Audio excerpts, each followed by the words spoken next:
Hello friends, आरती बंसोड़े के YouTube channel में आप सभी का स्वागत है।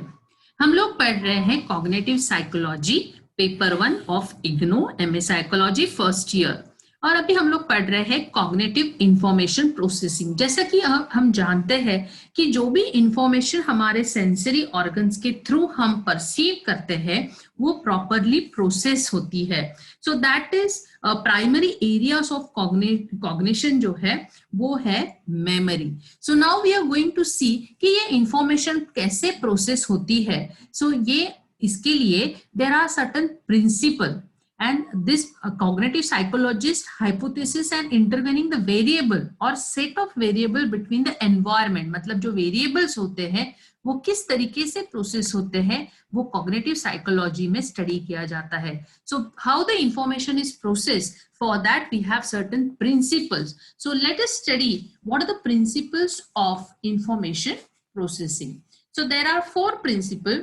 So first principle is that information जो है या जो हमारी कैपेसिटी है assumptions की वो है limited. So the first assumption of limited capacity of mental system, यहाँ पे you can see.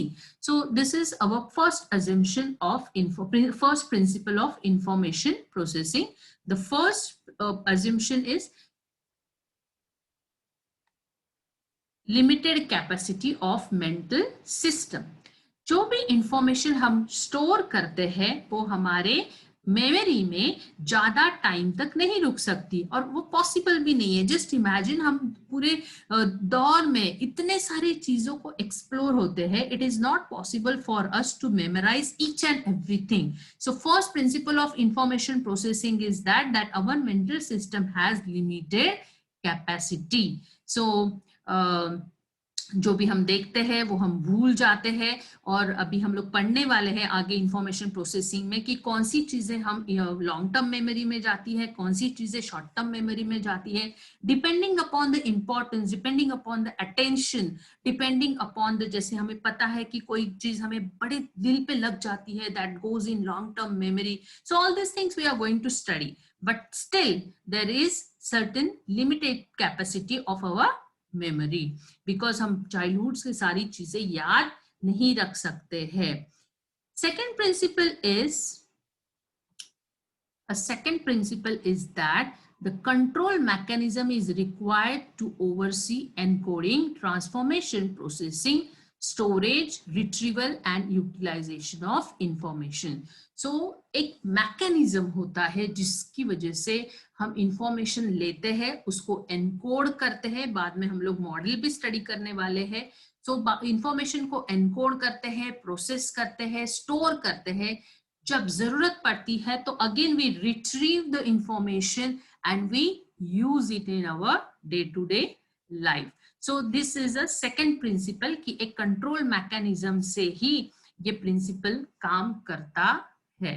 So when one is learning a new task, कोई भी नई चीज हम लोग जब सीखते हैं, सो कोई नए एनवायरनमेंट को हम एक्सपोज होते हैं, सो वहां पे हमारा प्रोसेसिंग पावर जो है वो काम करता है। So it goes to, first हम देखते हैं चीजें, एनकोड करते हैं, हमें जिस तरीके से परसीव करना है उसको एनकोडिंग किया जाता है, वो फिर शॉर्ट टर्म मेमोरी में जाती है, वहां पे प्रोसेस होती है, स्टोर होती है, फिर हमें रिट्रीव होती है एंड देन हम लोग उसको यूज करते हैं। So that is a proper systematic mechanism follow होता है। This is a second principle of information processing. The third principle of information processing is it is a two way flow of information. So हमारे आसपास जो भी चीजें होती है वो दो तरीके से होती है। कुछ चीजें हम लोग एनवायरमेंट से लेते हैं और कुछ चीजें हमारे अंदर ही होती है। So it is a two-way process. So we constantly use information that we gather through our senses. So उसको बोलते हैं bottom up processing. And information जो हमारे already अंदर है, stored in memory, that is a top down processing. अभी इसको याद कैसे रखें? सो याद रखने के लिए मेरे पास एक तरीका है कि जो इंफॉर्मेशन हमारे मेमोरी में स्टोर है, मतलब हमारे दिमाग में, और दिमाग कहाँ पे होता है? टॉप में होता है।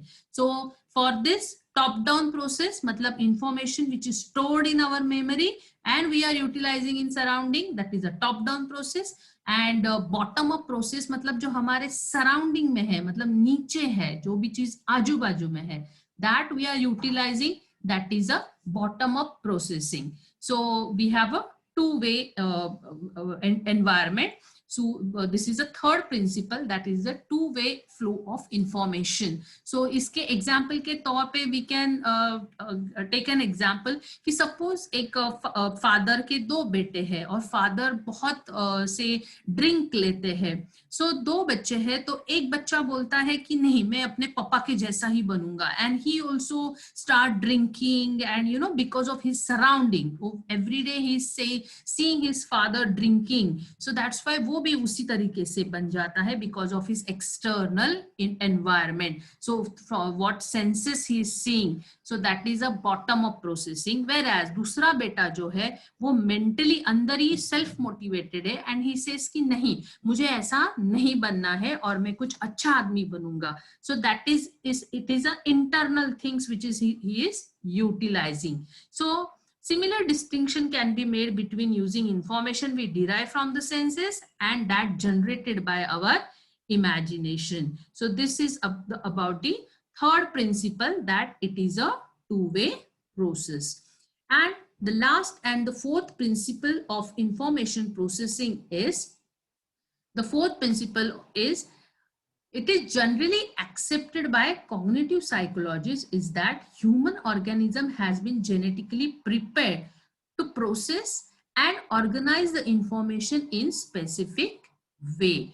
मतलब हम जब से हमारा बचपन शुरू होता है, we have certain tendency, we are genetically prepared to process and organize the information in specific way.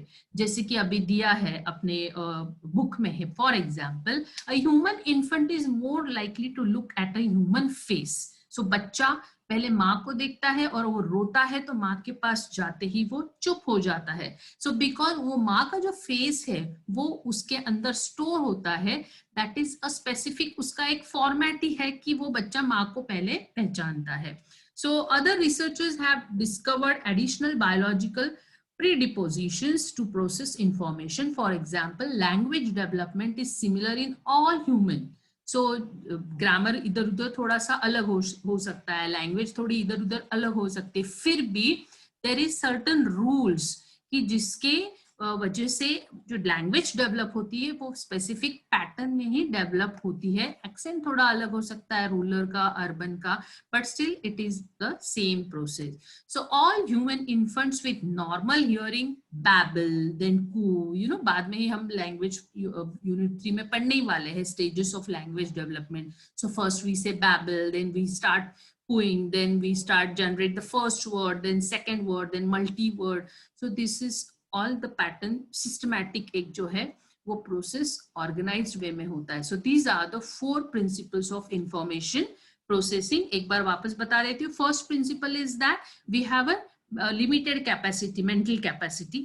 दूसरा principle है कि the control mechanism is required for encoding, for processing, for storing, for retrieving. एक mechanism से हम काम करते हैं.